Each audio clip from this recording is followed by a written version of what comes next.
we're back, and if you're joining us right now, we're just getting our first segment for this morning started. And as we mentioned before the break, we are joined by representatives of the Labor Department, and they're going to be talking all about some webinars on the rights and responsibilities of employees and workers. So joining us via Zoom, we have Rizela Dominguez-Pat, who is a senior labor officer, and Marcel Teos, who is a labor officer. Good morning, ladies. Good morning. And thank you for joining us. We definitely appreciate the chance to talk about this initiative, which is really important. So why don't we start by just giving a little bit of a background on how the idea for the webinars came about. Perhaps Rizela can take that. Yes, so let me take that. Good morning, and thank you very much for having us here today. So the idea of the webinar came about because, well, due to COVID, we all understand that technology is now the way to go. And so people, the general public, including workers and employers, they're always calling us for advice. And in the past, what we would do is that we would, especially during Labor Day, one of our activities were that we would invite our employers and workers to join us in a workshop kind of setting. And so because of COVID, then we cannot have so many people. And so that's where the idea came out, whereby we would have to use what is being used today, which is the webinars, meetings and workshops through Zoom, and that is where it all came about. And the reason why it came in May is because the Labor Department always celebrates the International Labor Day. And so as part of our activities, then this is one of our activities that we decided to do during this month of the celebration of the International Labor Day. So how aware do you think the public is, on a general sense, of their rights and responsibilities as workers? Well, that is one of the main reasons, also one of our objectives to creating this webinar is because we understand that they may not be so familiar with their rights and responsibilities, or where the sections that affect them can be found.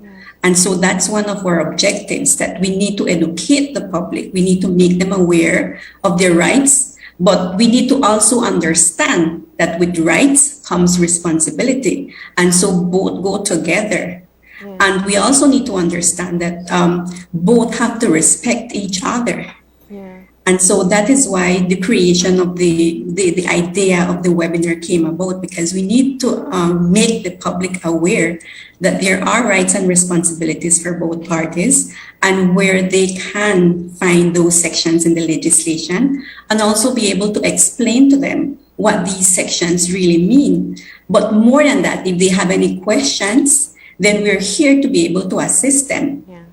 I think that's such an important point. Maybe we get Marcel in here to share on that. You know, you guys don't get enough recognition because, in fact, I know a part of your responsibility is just answering questions. Anything labor related, what's in the law, what's allowed, not allowed, what's expected, not expected. People can actually contact the labor office to be able to get that type of advice. That is correct. For us, the most important thing is to make sure that both employers and workers know their rights. That's the most important thing. And that's why with these webinars, we separate it by periods of areas in the Labor Act where people can understand every week. So last week, me and Ms. Dominguez, we did the leave in the labor law. And then this week, tomorrow, I think it's severance. And then the following weekend, the following. So there's 4 modules. the reason why we are doing that is because for us in labor, it tends that everybody in society, or I believe that for our job, most people tend to go and get advice from other people. And by the time they realize it's the wrong advice and they make that mistake, they call labor to fix it. And it becomes very hard for us to do that sometimes. So this is very important for us to get to both employers and employees through labor educations like these. Let me just jump in here and maybe we can help out a few people right now. What's the biggest mistake either workers or employers tend to make in the workplace? The biggest mistake is to not call in the labor department first and seek your advice. That's the biggest mistake. Oh, wow. Everyone thinks that they know the law, or everyone believes that their law is the law. Remember, the law is there to guide you, and we give advice on the law. There's interpretations, and people interpret differently. Why not get the people who are trained to interpret the law to you? Yeah. And do you find that there's one part, or what's the most common question that you do get in relation to what area? Well, let me see. I believe every day it's either sick leave or vacation leave, or I have been terminated, or I want to terminate myself. It's so much. It's every day. What's the confusion with sick leave? If I can add, Go ahead. before we move on to the next question. Yeah. The reason why the webinars were created this way, because the topic of the webinar is rights and responsibilities for employers and workers. And under that topic, we're doing 4 modules. And so these 4 modules, the topics for these were selected based on advice that people ask us, the most questions that they have. And so we are catering based on that, what concerns, what questions people have most, so that we can address those. And so, as Ms. Diaz mentioned, some of the most questions that we get on a daily basis is the type of leave, including sick leave, vacation leave, maternity leave. Yes, and so as she rightly said, tomorrow we are going to have another session, which is one of those questions that people call on a daily basis as well, which includes the topic of severance pay and notice pay. And so all these webinars are based on the concerns and the questions that we receive on a daily basis. No, it's always, I mean, you enter the workforce and you don't have any background on what is allowed within the legislation and not. Sometimes you sign on to contracts, sometimes you may sign on to agreements, or you simply accept the terms that have been offered to you. What happens in situations like those where you realize that the workplace itself may not have a proper grounding in the agreements that they're bringing in workers under? One of our responsibilities, and this is what was explained in the first webinar, our functions in the Labor Department, because we want the public to know what we do so that we can be able to serve you. You can come to us so we can be able to serve you. And one of our functions is the vetting of those contracts. So if a contract is not vetted by the Labor Department, it becomes null and void. So we do the attestation of those contracts. And one of the things that we promote at the Labor Department is social dialogue.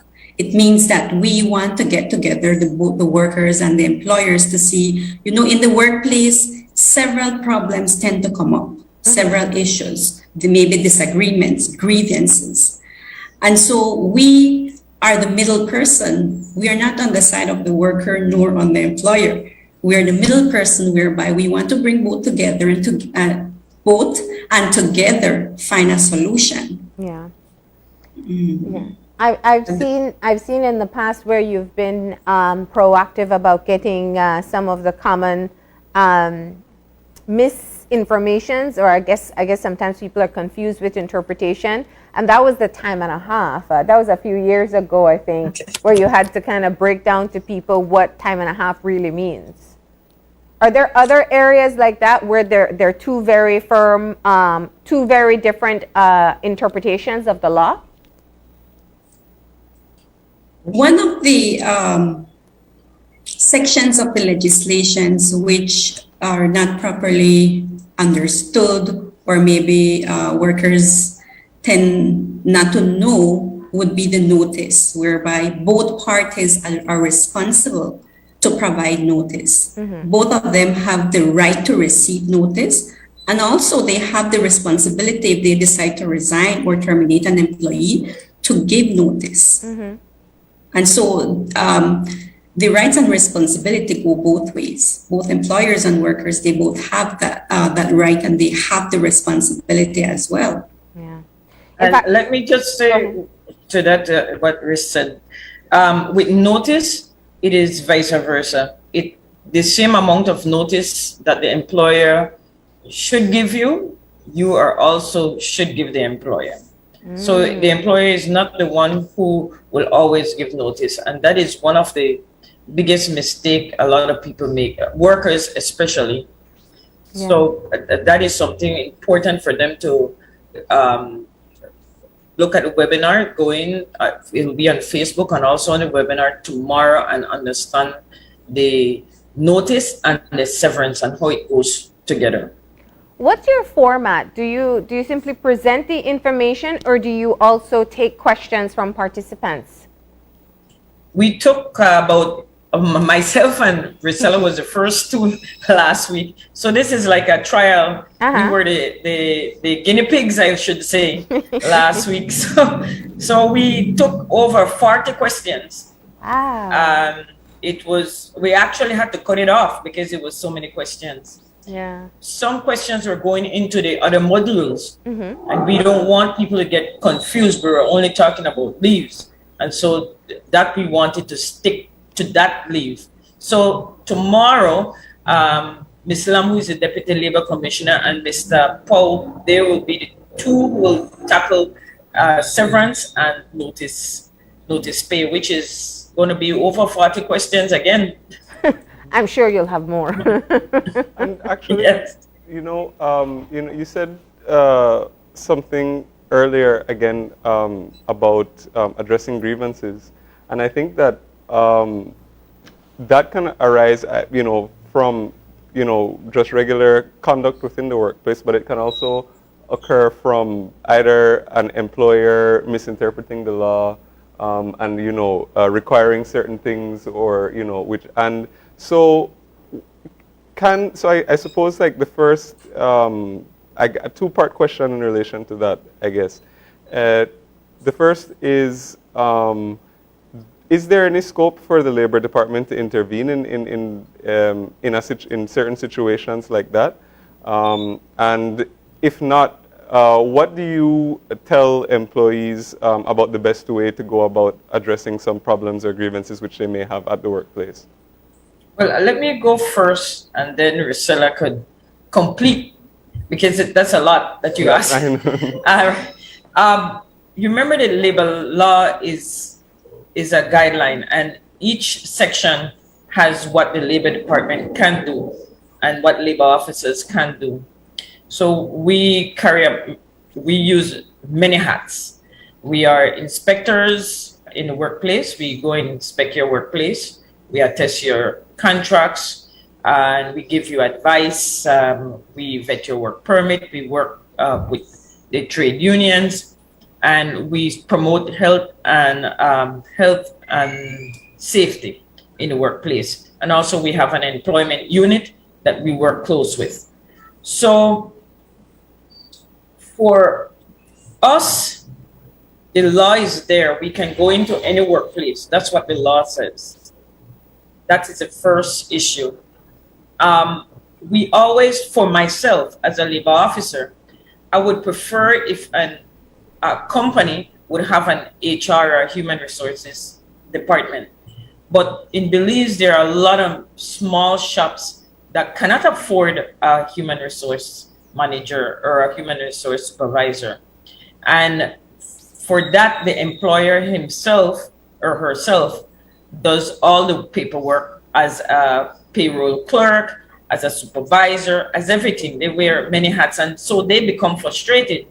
And the worker who wants answers is there's that battle. And we always say, our numbers are there. Call us and allow us to help you with those procedures so that both sides can understand. We also consult. If you like, you can call us and let us come into your workplace, and we just sit there as your advisor and make sure that the two sides come together.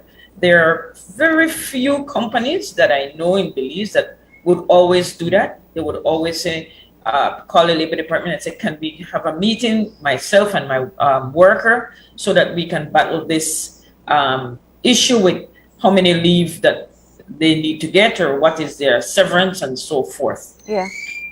I'll allow Ms. Risela, you could answer the next part. Yes, as Ms. Teal said, in the workplace, there may tend to be grievances when both parties either one do not understand or the other is believe that he's being cheated. And so that is when a grievance might come up. And so how would the labor department intervene is that the worker can always call us, because one of our functions is to give labor advice. And if the person truly believes that he has or she has a complaint, one of the other functions that we do is that we take labor complaints and we investigate those complaints. And so any worker can visit any labor office countrywide and lodge their complaint, or simply call for advice, or let us know, there's an issue at this workplace. Can you all come in and do an inspection? Or even the employer, when he is seeing that conflicts are arising, then he can call us and say, I need a labor education. Can you all come in and give a labor education session? That is another function that we do. We go into the workplaces and we give those labor education to either the staff or the employers. Yeah. And if the company wants catered, like say, for example, they have several issues with notice, then we can come in and give such labor education depending on what your request is as an employer. And we're very happy when employers call us and ask us for help, because we know that this will avoid a future grievance. Yeah. Now, what happens if you get repeated requests for information or expressions of concern of one workplace? Do you go in to see where the core of the problem is? Yes, we certainly would go in and have a meeting with the employer and find out what really is the cause of such grievance or complaint or issue, yeah, and try to find a solution, yeah, and try to guide the employer for such solution. Yeah. Because as Ms. Teals rightly said, sometimes we serve as counselors. So we wear several hats, but certainly when a repeated offense or we get complaints repeatedly from the various workers, then definitely we know that we have to come in and find out what the problem is. I remember. Go ahead. I'm sorry, but the main issue is that a labor complaint don't just come as a labor complaint. Although we do the same job over and over every day, we are guided by the labor law. Each complaint is always different. Although they're asking about vacation, although they're asking about notice, severance, it is all, or sick leave, maternity leave, it is always different because there's always a backstory to each one of those questions. And that's why we ask that the workers should come in, because as what Risela says, we actually play the role of of counselors or Mediators. I don't want to say psychologists or because I don't have a paper for being a psychiatrist. Well, like a mediator, right? Yes, correct. Yeah. So before that person explained to you the reason why they were terminated or the reason why they were dismissed or the reason why they were sick, especially the reason why they were sick and they really want to be paid for that sick, is because there is a backstory. And so we have to sit there and listen to the backstory, because most of the time workers or I will say workers mostly are juggling so many things, especially single mothers. They're dealing with their children, they're dealing with co-workers, they're dealing with their boss, they're dealing with family issues. And so we have to be understandable and listen to them, listen to whatever story they have to say before they get to the real story of labor, because the story is actually labor that is going to come into. But there's a private life first. And so we sit and listen, because sometimes some people don't have anyone to listen to. And that is one of the things that Labor Department, the Ministry of Labor had trained us to sit, listen, and confidentiality. And that's what we do best. And I guess for workers, the concern is if I take a complaint, my workplace may find out. Is that the case? Well, in the labor law, the employer has the right to know who is complaining about against them. That's why we do a lot of inspections. So if you're doing a claim and you're asking for sick leave that wasn't paid, we must tell the employer who is asking for the sick leave that was not paid, because how is it going to be paid? Or vacation leave that was not paid. We must say, well, John Smith is asking for his vacation. This has been over 1 year and the person hasn't gotten a 2 weeks vacation. But when it's certain information that they bring to us and they would just call in or just say, I want to stay as a concerned citizen, then we will go in, as what Priscilla said, and do an inspection, and then we can see the issue there also. And do you ever get resistance from employers, whether it's from, they don't want to allow the inspections or disclose certain things? Do you ever encounter that? Uh-oh. Yeah, see the laugh. Both are laughing. Clearly, this is a regular situation. It's like a cat and mouse game sometimes. Yes, we do, because, of course, employers are being their own HR. They know that certain things are not by law, and Belize is small. It's once we. I don't want to throw them under the bus, but once we speak with them, and they understand. Yeah. And so from the beginning, yes, mostly it's just mom and pop stores or small office places, so would not really understand the law. Again, as I said, the persons who know the law is the Labor Department. So call them. Don't call a doctor to get labor advice. Don't call a public officer to get a labor advice. Call a public officer from the Labor Department, because they have their different policies. I was going to say public officers have their own regulations. It's different. Yeah. That's right. And they do give advice to their family members, and they should not do that, because the labor law, they are not governed under the labor law. Yeah.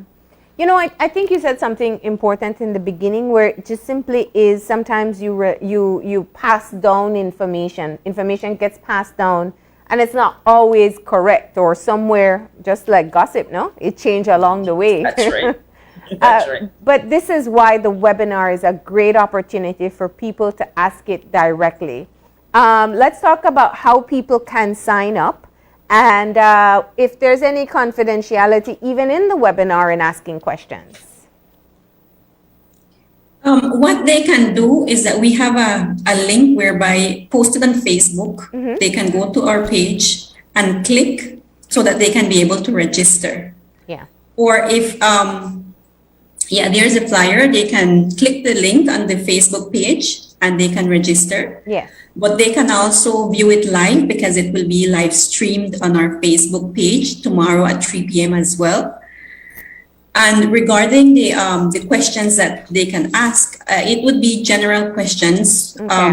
We don't post who asked the questions. Anybody can just type a question, because that's how the format that we are doing it. They type the questions and then we read the questions and answer the questions. So we're not saying who asked such question, but we're simply answering questions that are being asked. And you're answering questions from both Facebook and Zoom? From Zoom, because what we noted this time, there wasn't questions on Facebook. Okay. But this time we're I don't know if they were not aware, but this time we're promoting that yes, we're doing it live stream as well, so that people, if they don't want to register, they can see live stream via Zoom and they can also ask their questions. And if, let's say, for example, we reach, because it's 1 hour and we went a little above the 1 hour last week. And so if there are other questions, they can always email us and we can respond to their questions. All right. So tomorrow's topic is severance pay and notice pay. And then you have 2 more modules. Tell us what those topics are. Yes, these are given on the Wednesdays. So the following Wednesday, May 18, with the other topic is termination of employment. And on May 25th, the next topic will be work ethics and code of conduct. All right. Some really interesting topics that you have lined up there. And of course, as you said, you are answering questions live in the webinar, so people can join in and post or send the question of any inquiry that they have that is labor related. And it's both for employers and workers. Thank you so much for sharing the details with us, ladies. Thank you very much for inviting us. All right. And with that, we are going to go ahead and take a break. And when we come back, we're going to be talking all about Nurses Week, and we're going to be joined by some nurses in our studio. So please stay tuned and we'll be right back.